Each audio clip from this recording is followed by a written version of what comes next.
All right, welcome guys. Welcome to the rundown going from June 12th to June 16th, and then the next week after that. So I have already went over this week, but we're going to go over it again. And then next week, we're going to hit this week again just because it is the last week of the cycle. I really want to make sure people are prepared to go for their maxes and put a good end to this cycle. And then next week we will deload and then start that next cycle.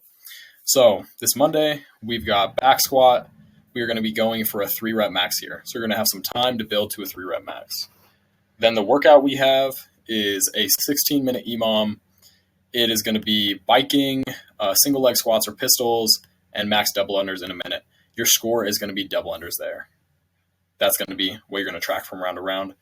Some light accessory there going with that theme.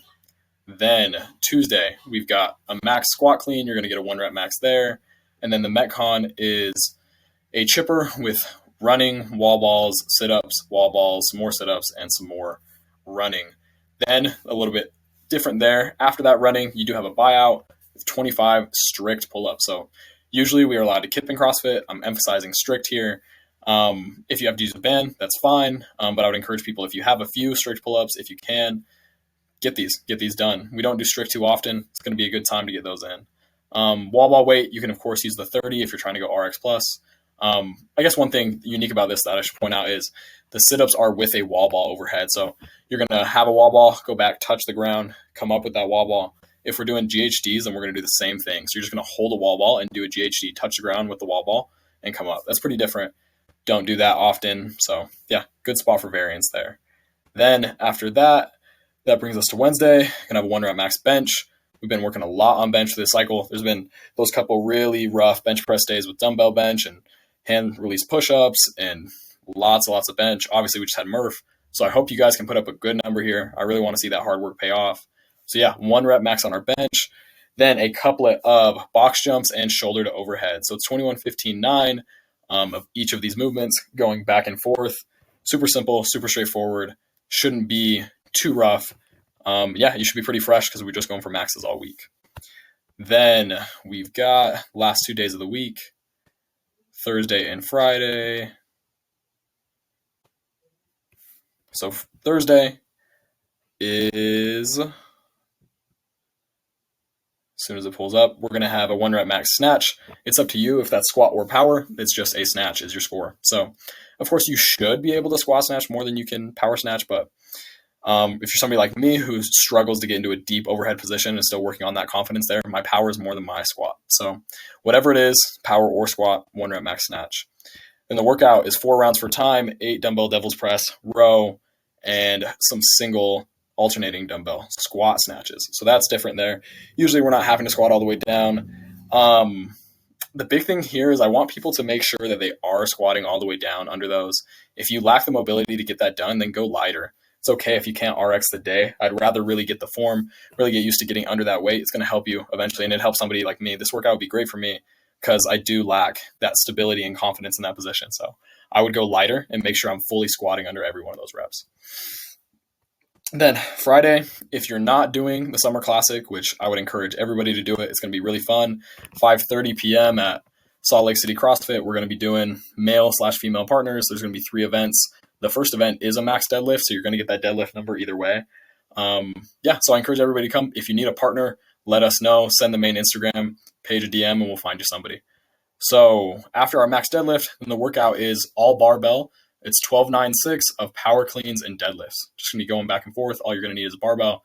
Going to be throwing around some weight. It's going to be a fun one. So that brings us to the end of this cycle. Then after that, let's go to the first week of our next cycle, starting Monday, June 19th. This is going to be our deload week. So we have, for our lift, it should be push press. It's going to be 3x8 at 55%. Really light. Emphasize full extension on those hips. Should feel smooth, should feel easy. Of course, we're going to add intensity later. Maintaining those sets across, or maintaining that load across your 3 sets, warming up first. Should not be too difficult here. If you don't know your percentages, I'd say RPE of 6. Then the workout is called the Mailman Delivers. It is every 2 minutes for 14 minutes. So that'll mean 7 rounds. of 5 handstand push-ups, 5 burpee to target. You want that target to be about 6 inches above wherever your height is. So before you can measure, it could be literally anything. It can be a spot on the wall, it can be a part on the rig, just roughly 6 inches above where you stand to where you jump. Then 4 shuttle runs, of course, down back is 1. So it's going to be 8, 1, 2. So down back 8 times, or yeah, you guys follow me. You've got it right here.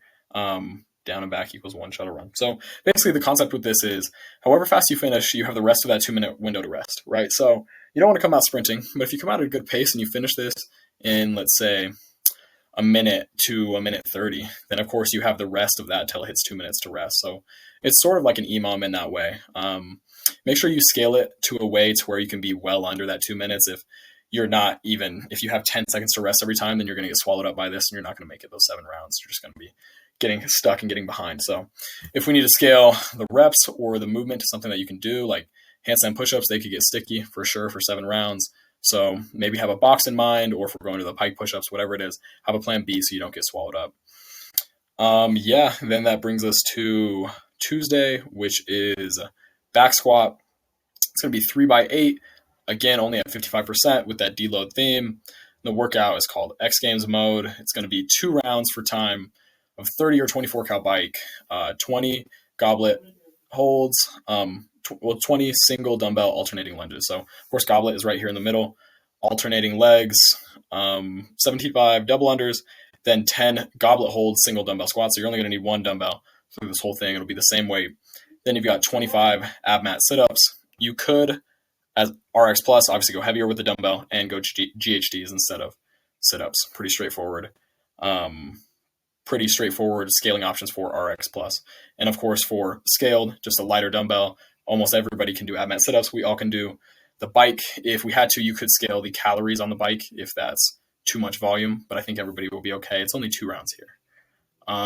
Then we've got clean and jerk here. It's going to be a complex.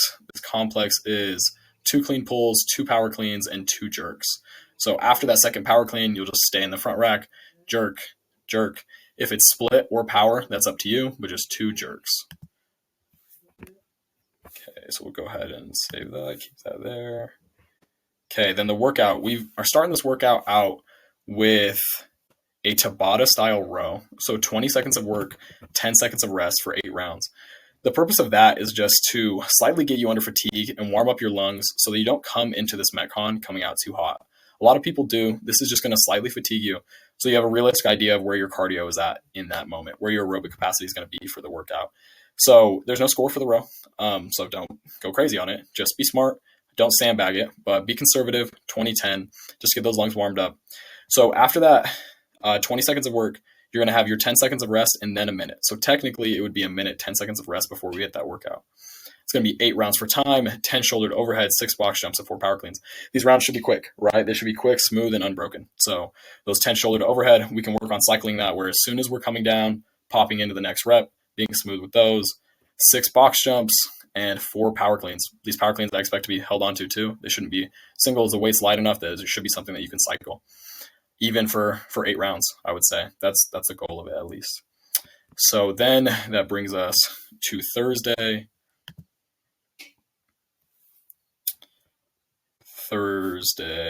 Once it loads.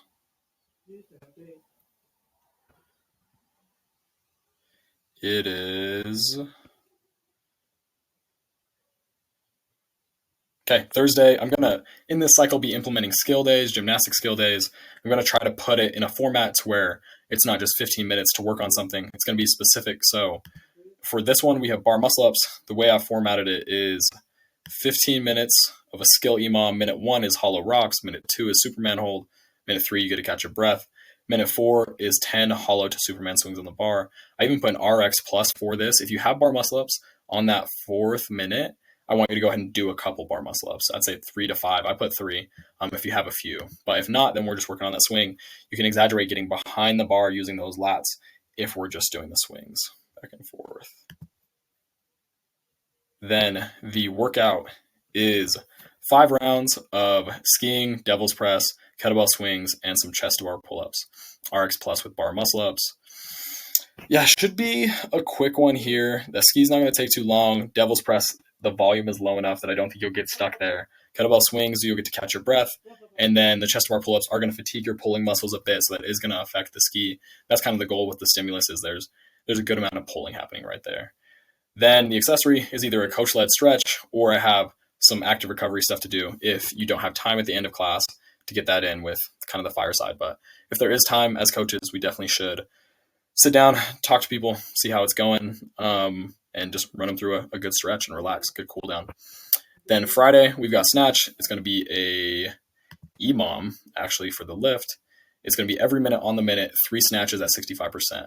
This is still up to you if it's squat or power. This weight is light enough, though, that I would say if you're somebody like me who struggles getting under the bar, make every rep a squat snatch. Start to get used to getting under it at lighter weights. But it is ultimately up to the athlete if they squat or power all of these reps. So yeah, it's 5x3, 5 rounds every minute on the minute. Then the workout is a 20-minute AMRAP. It's a little different here. We've got a 25-foot broad jump. So that's going to be basically broad jump. You jump, stop wherever you land, jump again until you've hit 25 feet. Once you hit 25 feet, you should have your dumbbell right there. You're going to hit 12 alternating single arm dumbbell snatches. Then you're going to hit 6 lateral jumps over that dumbbell and then a 200-meter run. So as many rounds of that as you can get. I anticipate these rounds are going to be pretty quick. If I look at it right now, that would probably take me the initial part around a minute, and then you got the run after that. So people should be getting a good amount of rounds on this for sure. Be smooth, be consistent, don't burn out too quick, especially on that run. But yeah, a solid 20-minute AMRAP to end the week. So this video was longer than the past rundowns. I'm playing with the screen recording on Loom so that way I can be more detailed with everything that I'm showing. I may go back to the whiteboard, but yeah, anyways, I am looking forward to seeing the numbers